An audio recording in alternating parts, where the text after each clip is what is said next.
Thank you for joining today's Let's Talk Resilience Infinite Impossibilities webinar. Very excited to have all of you join us today, and I will turn it over to Ayana Mbonu to get us started. So good afternoon, everyone.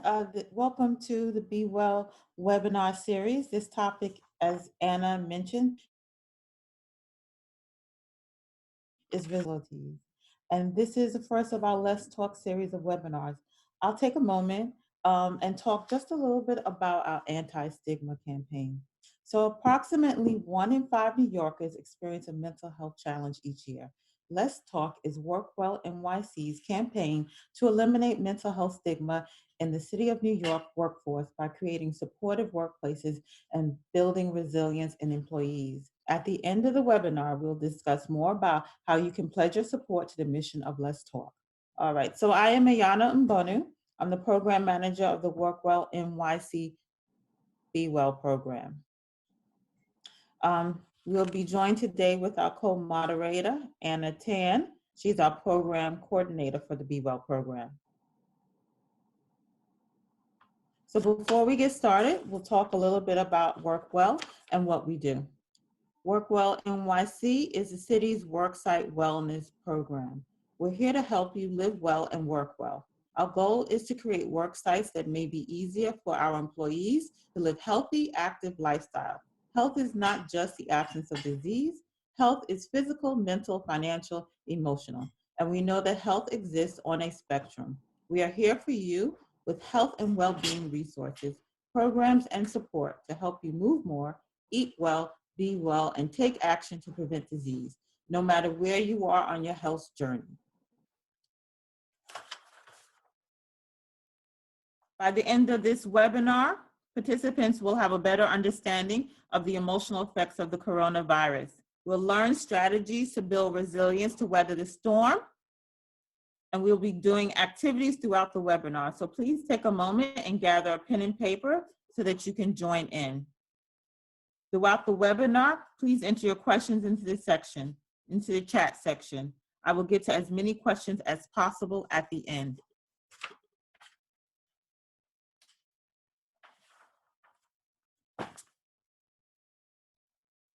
So let's move on to our poll. So the world is suffering. The Kaiser Family Foundation tracking poll reports that 7 in 10 Americans say that their lives have been disrupted by the outbreak. Our nation is experiencing trauma from the coronavirus, but you are not alone. Today, I will offer you guidance in self-care and resilience to aid in your ability to thrive during this time. Please take a moment to answer a poll question.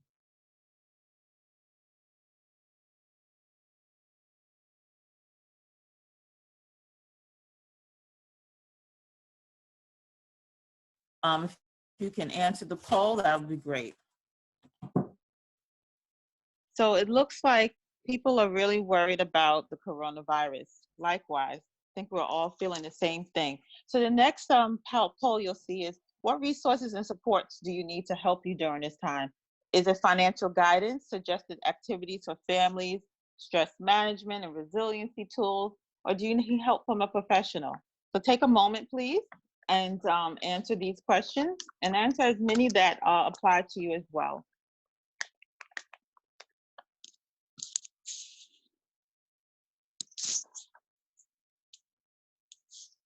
All righty, let's see what the results are.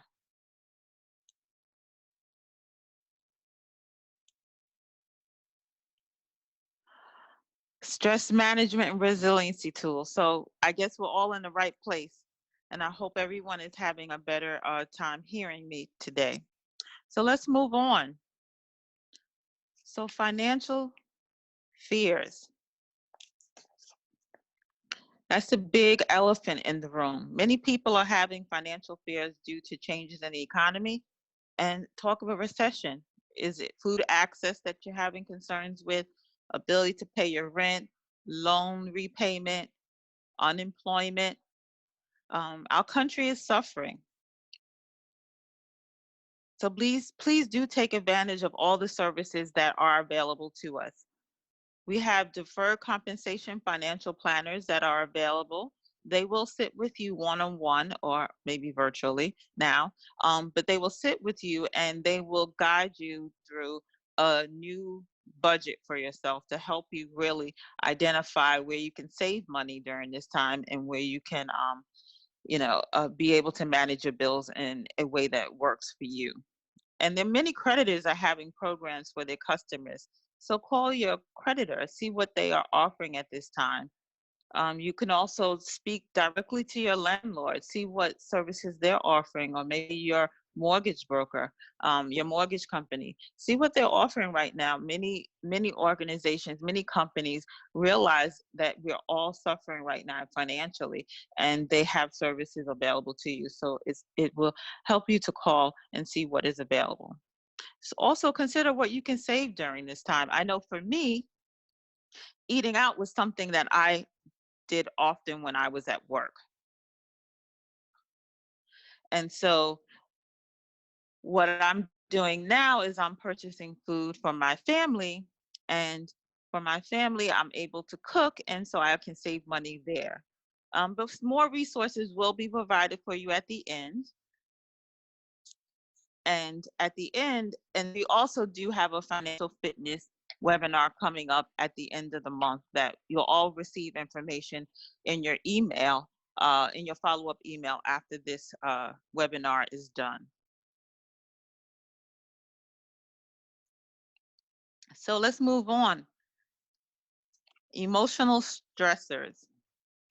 We are facing the pain of anxiety, loneliness, and sadness. I know for me, being quarantined is a challenge. I'm a person that really does enjoy going to the shows in the city and going to museums, and I am taking the time right now to go on the internet and watch shows and do other things. So I'm harnessing technology and what is available to us. So experts say that it's normal for people to have heightened feelings amid a highly disruptive health emergency fraught with uncertainty. And that's where we see ourselves right now. Anxiety is a common emotion characterized by feelings of tension, worry, thoughts, and physical changes like increased blood pressure. So the next time when you're feeling a rash of thoughts of worry or anxiety, take a few conscious breaths. Otherwise, ground yourself in the present moment, much like taking your foot off the gas when your car is going out of control. This exercise will help your mind stop from racing off into the future with worry and catastrophic thinking.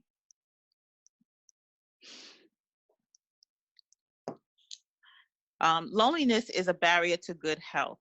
We are social beings. We need interaction with others to be well. Loneliness and pain are experienced in the same centers of the brain. And so the world really is pain. It's very interesting thing that I actually learned in doing this research for the webinar, that we're really in pain when people are lonely. And sadness, worry, frustration, all emotions that are expected during uncertainty of this global position that we see ourselves now. And we'll talk more about WorkWell opportunities later that can kind of help you be well during this time. So, teleworking stressors. What kind of teleworking stressors are you enduring right now? How have you been adjusting to teleworking? Were you new to teleworking? I know that I was. And I had technology stresses just like now. I was sharing a computer with my children. That was stressful. We had schedules that didn't work out for everybody. Is balancing family responsibilities something that you're struggling with? Are you taking care of small children right now? Perhaps you're homeschooling. Are you having difficulty balancing responsibilities? I know I became the short order cook in the beginning of all of this, and I had to put a stop to that right away. That wasn't working for me at all. And so I came up with a menu for the week, and my family has begun to take part in that and share the responsibilities of cooking family meals. And that was really helpful. And by this time, you perhaps in your family have already come up with a schedule for your family and what works for you. So it might be helpful to revisit it. And sometimes we need a friendly reminder. I did read a really interesting and funny message the other day. A parent emailed her second grade teacher to tell her that she's done. She said, "We are done. My daughter is done. I'm not going to stress her out anymore. I'm not going to be stressed out by school." And maybe you might want to do that same thing. This is a good time to just relax some of the rules that you used to have, right? Try a consistent routine that leaves times for fun, learning, and time for all to relax. Make a list for the week. You can do that. You can try to achieve most of the things on the list and have the kids join in. Having a routine and checking off lists helps you to feel accomplished. Caring for an elder family member, this can be an equally taxing responsibility. So be kind to yourself and focus on self-care. And we'll share with you some guidance about talking to your elders about the coronavirus. Perhaps you have pets as well, and pets, perhaps, well, we know they can't participate in creating a schedule for themselves, but do take time to walk your pet. Of course, use all the guidelines that they tell us. Make sure that you're 6 feet away. Make sure you keep your face covered when you're outdoors. But yes, please take time to enjoy your pets. And are you in a situation where you have a partner or there are stresses with your roommates? It's important to communicate your needs right now. Prioritize a list of things that are really important to you and be ready to compromise because they have needs as well. So the next slide we're going to talk about is fear of infection. And this on the poll section was really an important thing for everyone. And so it's reasonable to feel fear and uncertainty due to COVID-19. Some people may be concerned about their ability to access healthcare or get their medication, especially if they are also experiencing financial challenges. Others may be worried that someone they know and care about may get infected, especially if that person is an essential worker on the front lines. Finally, the ability to provide care to a family member or someone in your household can be another cause for concern, especially if that person has a pre-existing condition or a compromised immune system. These fears are very valid. Despite this, one way to manage these fears is to arm yourself with knowledge. It's important to remember to use trusted sources as the Department of Health or the CDC for your information regarding the coronavirus. Don't believe everything you hear. On that note, please gauge the amount of news taken in daily. Too much news may not be encouraging and supportive for you. You know yourself best, and if listening to the news increases your worry, turn it off.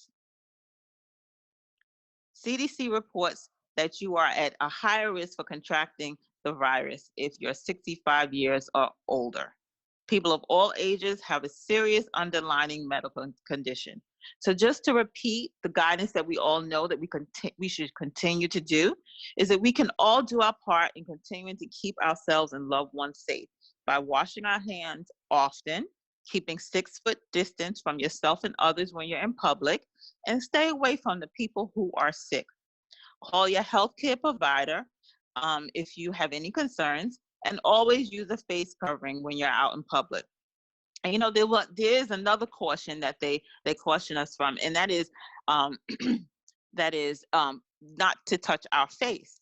One thing I do often is touch my face. So what I do to remind myself is I remind myself to keep my hands to my side, and that's really helpful to me to keep myself safe. So hopefully it's helpful to you. The next one is fear of the unknown.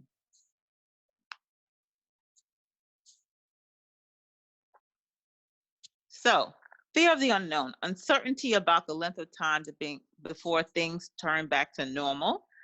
Fear of the unknown is an idea that some people know of as waiting for the other shoe to drop,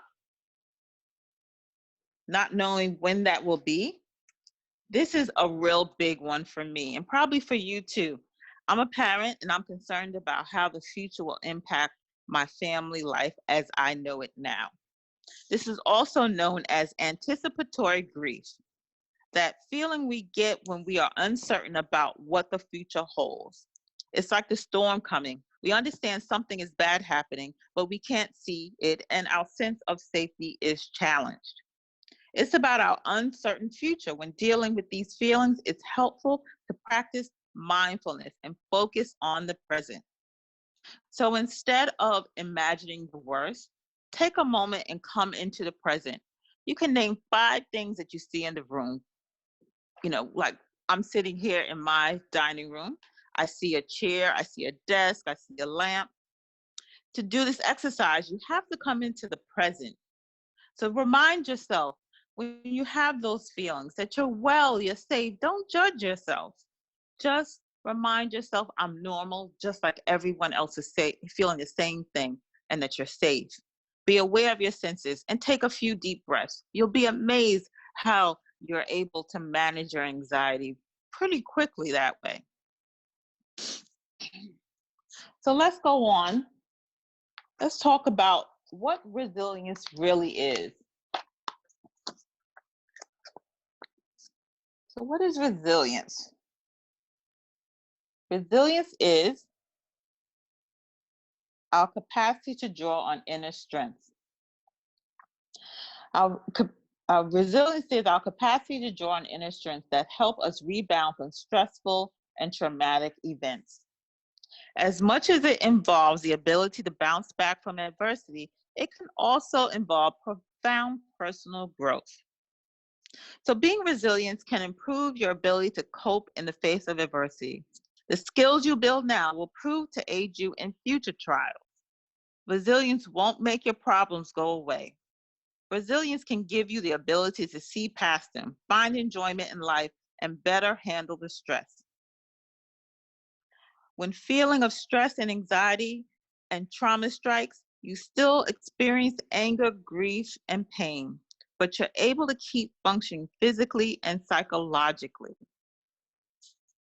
So just like now, I'm trying to be resilient as possible, with all the technology issues and everything that we are experiencing now. It's really important to me to get this information through to you.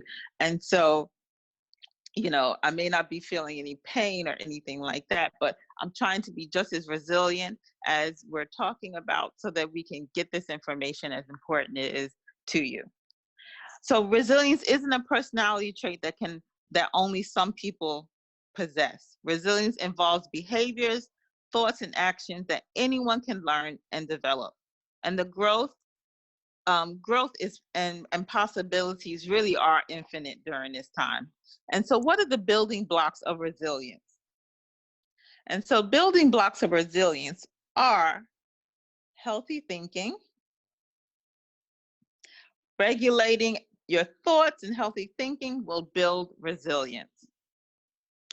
Connections, relationships are really important. We are social people and need to have social connection. Overall wellness and self-care is a legitimate practice for building resilience. And purpose in life is a key to resilience. Having purpose and goals will aid in you being well through the test of time. So let's look at what resilience in action really is. So connections. Let's start with connections, prioritizing our relationships.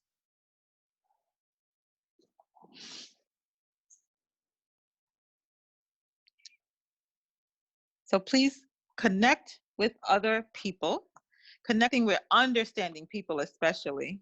Hopefully our slides will catch up with us. Prioritize your relationships. Communicating with persons who are empathetic and understanding really helps to foster the feelings that you are not alone. Establish regular communication with friends and family. Don't isolate yourself. Speak regularly to keep connected. And love from friends and family will prove to be very, very healing during this time. Love is motivating and keeps us socially connected. There is a potential for better relationships and a greater sense of strength during this time. So you should experiment with new technology to socialize with friends and family, and this will strengthen your connection with others and help reduce loneliness. Reconnect with friends and family you haven't spoken to in years. I know there's some young ladies that have moved out of state that are very good friends of mine that I don't often speak to as regularly as I would like to. But now that we've been home, we've connected and we've chatted about our children growing up and all sorts of things. And it feels as though no time has passed. So connections and communicating with friends and family can be very, very healing. So I suggest that you see who you can call too. So this is our first activity. Anna's going to step in and she's going to do the first activity. So let's see who you would like to connect with in the next few hours. So let's identify some connections. You can move to the next screen for me. I appreciate it. So identify 3 people you can reach out to in the next 48 hours. So if you have that pen and paper that I suggested to you in the beginning, this is a great time to jot down who you could actually reach out to in the next 48 hours. As I mentioned, I have a best friend who lives out of state, and that's who I definitely will call. I'll call my son's godmother, and I have another cousin who moved to Atlanta that I'd like to check in with.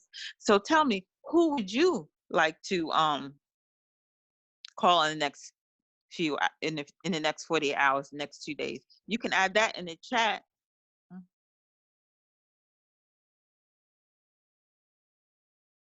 All righty.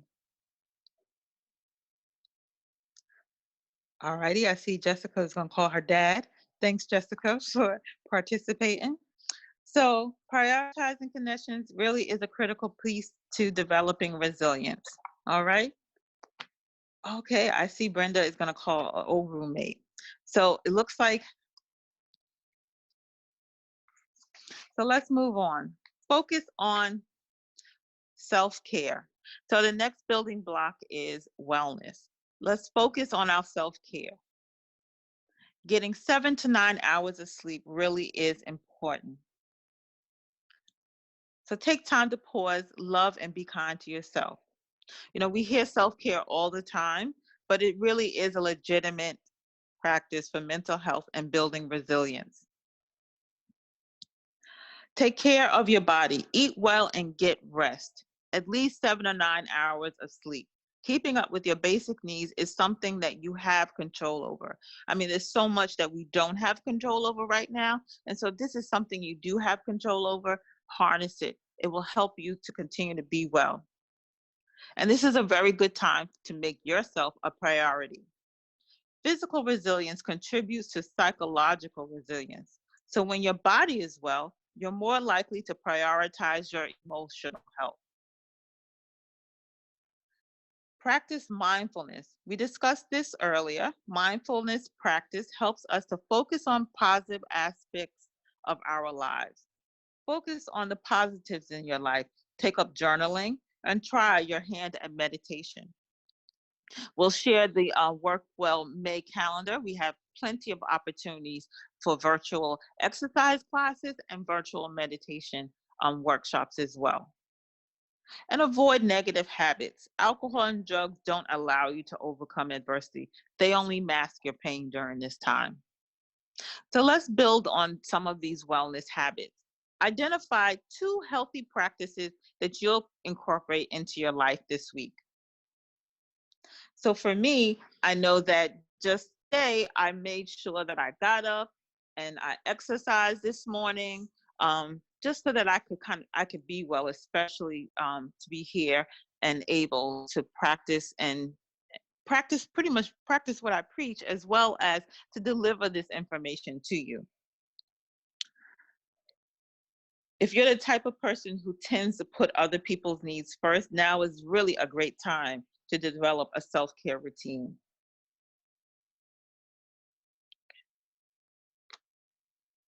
All right, so it looks like Marilyn, she works out in the park. Rosemary, she does meditation and yoga.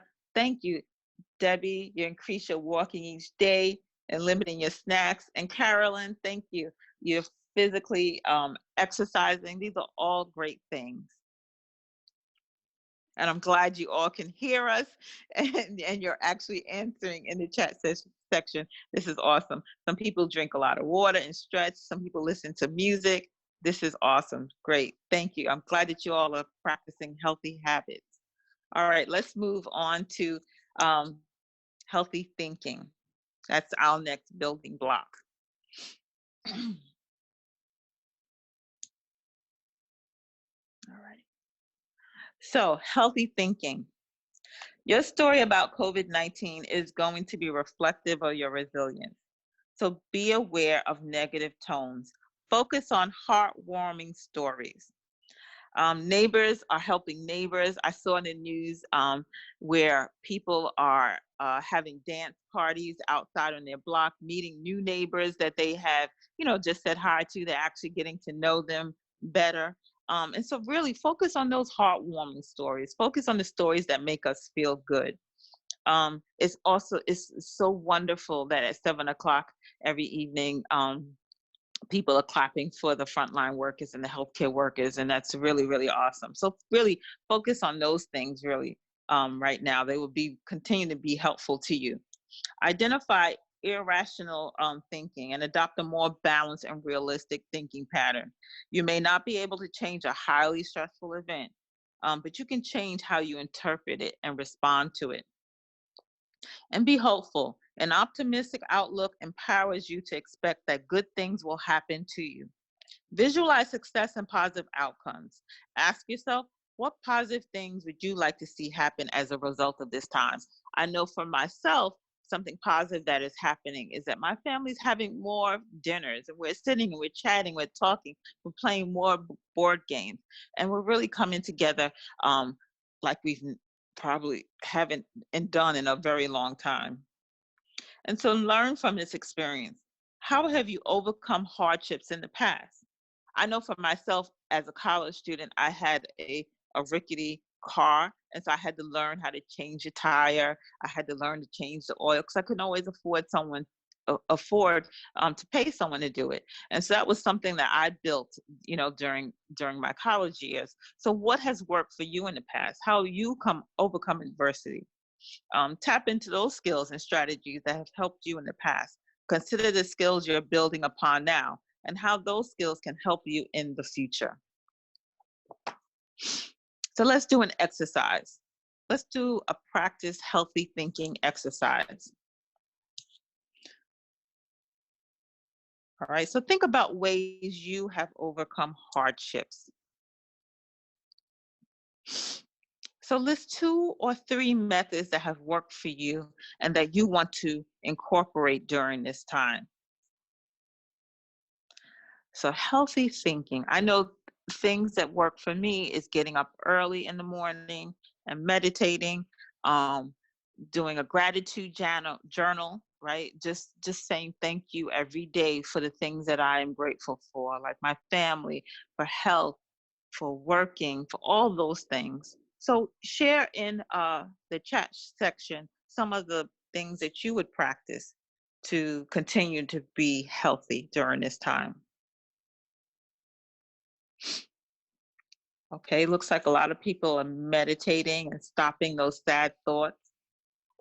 Writing lists of things to do, that's great. Reading Bible, oh, that's really awesome.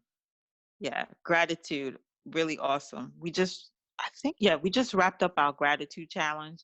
And that's something that really brings a lot of support and encouragement to us. Some people are playing the violin, watching comedy, that's awesome. Dancing at home. Yeah, this is wonderful. I'm glad everyone understands exactly what healthy thinking is and they're actually practicing it. One thing you could do is just remind yourself that this situation is temporary, and be realistic. Okay, so let's move on to our next slide. Our next building block is creating some purpose.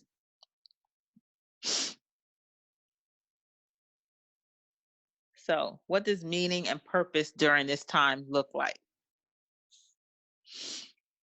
So maybe helpful to tell a new story, right? So what does that look like for us, telling a new story?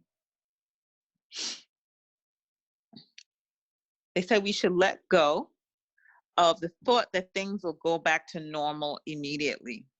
let go of our old self before this. Be open to embracing a new self. And what will that new normal be for you? What will that new normal be for you? This might be a really stressful thing to think about, our lives being different. But this is a place where we can really grow. And so take a moment, just think about that. So do things in your life that give you some sense of accomplishment. Create goals and work towards achieving them.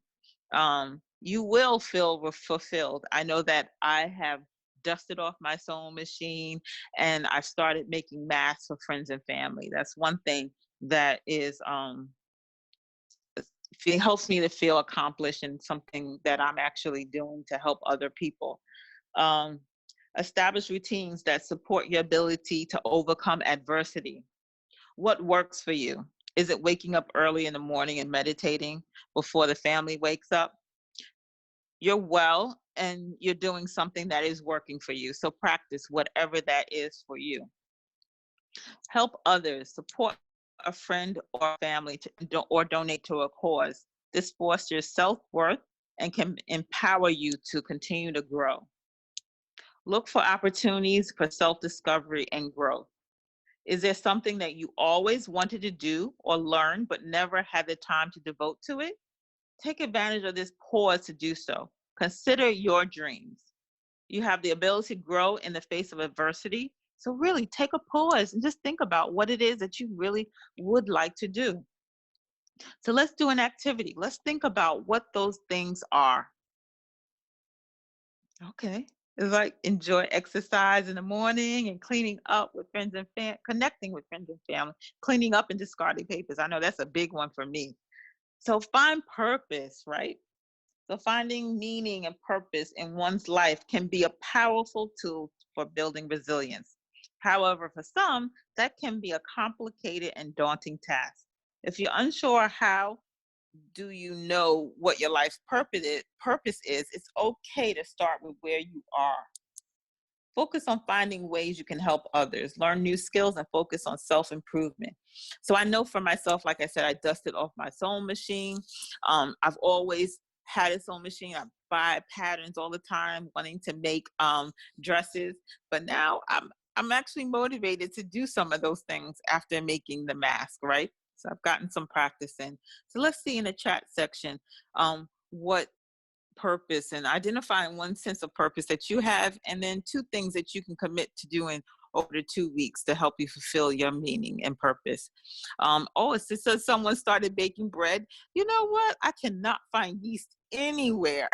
I had to go to like 5 stores. So yes, I'm baking bread with you too, Ava.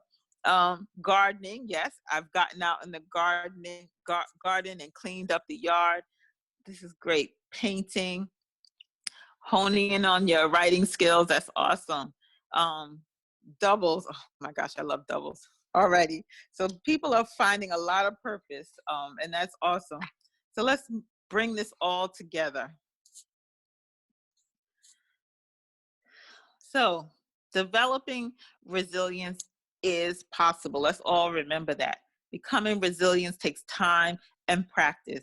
Your emotions will be changing constantly. If the problem is too big, break it down into manageable steps. Most of all, ask for help if you need it. Practice makes perfect. So choose that thing that you would like to incorporate into your life and do it on a regular basis to make it a habit. So for me, exercise has always been the thing that I don't look forward to.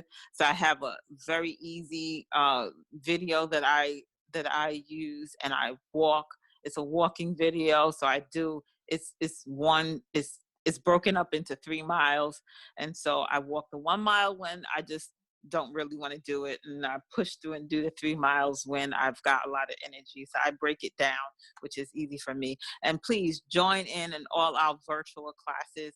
I understand we just added a 90s dance class, and so I understand that there's a lot of interest in that. So, and we have a soca that I know is really awesome. So please, if exercise is your thing, join in those classes. And accept your emotions. Ask yourself what you need. Turn to a friend, a family member, or a colleague, and just, ask for help if you really, really need it. A person is having difficulty building resilience during this time may actually need some help.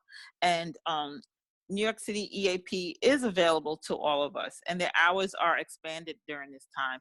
During this time, the New York City EAP is offering hours from 8 to 11. And so you can call them. There's video conferencing. And so there's plenty of opportunities to connect with a licensed professional who can help you one-on-one with whatever specific concerns that you might need help with. And so you see on your screen, that's their phone number and their email. And so please definitely reach out to EAP if you need them. And so there are additional resources for city employees. So next, additional resources include New York City Well. They have free, confidential, 24-hour, 7-day-a-week mental health support for you and anyone that you know. So these services in New York City Well are open to everyone in New York City. So please do contact them. They also have services and available in English, Spanish, and Chinese. And they also have interpretation for over 200 languages.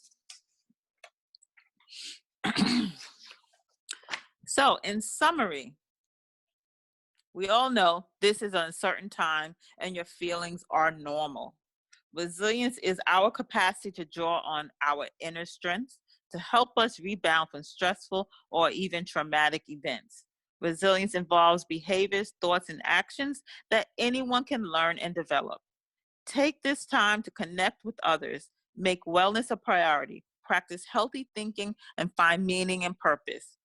WorkWell NYC has programs for you. So follow us on Instagram at WorkWell NYC, and you will receive resilience checklists for you to complete at home. And please go to our website for more resources like activities for families, financial tips, how to talk to children and the elderly during the COVID-19, and tips to release stress.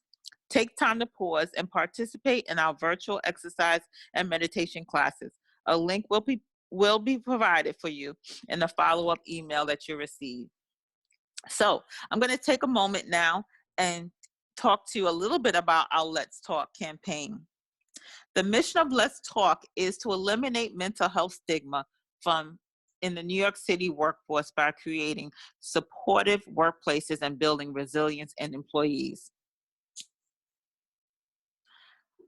Let's Talk campaign aims to do this by promoting education, awareness, and knowledge about mental health in the workplace. We would like to change the culture around mental health in the workplace. Empower employees to take up calls to action, to seek resources, offer support to one another. And so you may be asking yourself, how can you get involved? You can sign the Let's Talk pledge to demonstrate your support for the mission of Let's Talk. Share info about the campaign and mental health resources with your coworkers. And you can attend upcoming Let's Talk webinars. Next week, Wednesday at the same time, Let's Talk Roundtable will be taking place, and there will be a video and discussion around ending stigma in the workplace. That will again take place next Wednesday, May 20th at 12 p.m. And later in the month, we will have a Let's Talk Financial Fitness webinar. It will be taking place on Friday, May 29th at 12 p.m. And next month, we have a Let's Talk webinar roundtable. Asking for help is a sign of strength. Men's Mental Health Roundtable. And that will be held June 17th at 12 p.m. Follow WorkWell at NYC on Instagram. And by pledging your support to the campaign, you are committing to work together to end stigma, encourage conversations about emotional health and wellness in the workplace. Stay tuned for more information at the end about Let's Talk events. Oh, gosh, sorry, we talked about that, right? So, so I'm going to open up the chat section. to answer as many questions as possible. Unfortunately, we only have 8 minutes left, but I would like to answer your questions. So we will definitely share the WorkWell calendar with everyone so you all can participate in the workouts and the meditation workshops. And the slides will be available to you. Slides will definitely be available to you. We have recorded this, and so we will provide you with all the slides at the follow-up email that we receive. And yes, EAP is only available to employees, Anastasia, yes. Employees as well as their dependents. So if you have a dependent in your family, whether it be a partner or a young person, they can take advantage of EAP as well. So William says, with the virus, it had killed off most of the elders. Now it's attacking children. Yeah, it's very unfortunate. You know, things are changing every day. People are unfortunately passing away. This is really a troubling time for the world. Thank you for sticking with us, and really we're sticking with us, you know, through our technical issues. I'm glad that you got something out of this. And yes, T. Berkeley says, better times ahead. Yes, got to keep a positive outlook, right? And Tina Edwards, you're welcome very much. Thank you so much for staying on and powering through this with me. All right. So does anyone have any other questions? And thank you for all of the positive positive messages that you're leaving. Yes, we have. Eileen says we've survived pandemics in the past with far less technology, and we'll get through this one too. Yes, we have. How do we address social distancing? Very good question.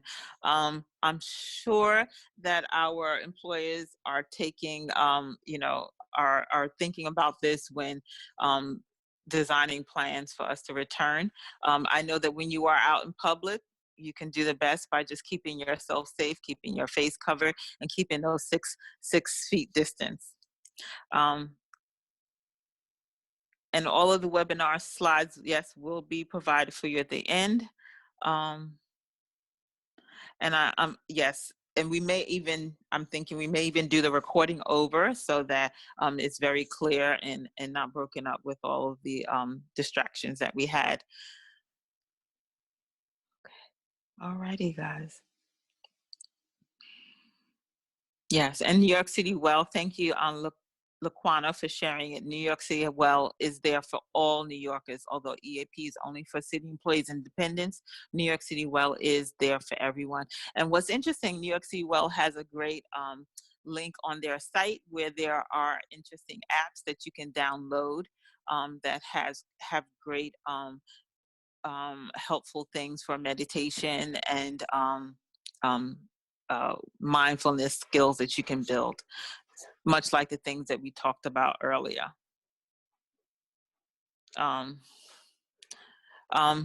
You know, as far as your question, William, about CUNY being safe for all, I'm very hopeful that all employers are really thinking about the safety of their employees. And sorry for your loss. Alrighty, it looks like everyone has questions. Are signing off. Thank you so very much for staying tuned with us through all of the technical issues, and please enjoy your day.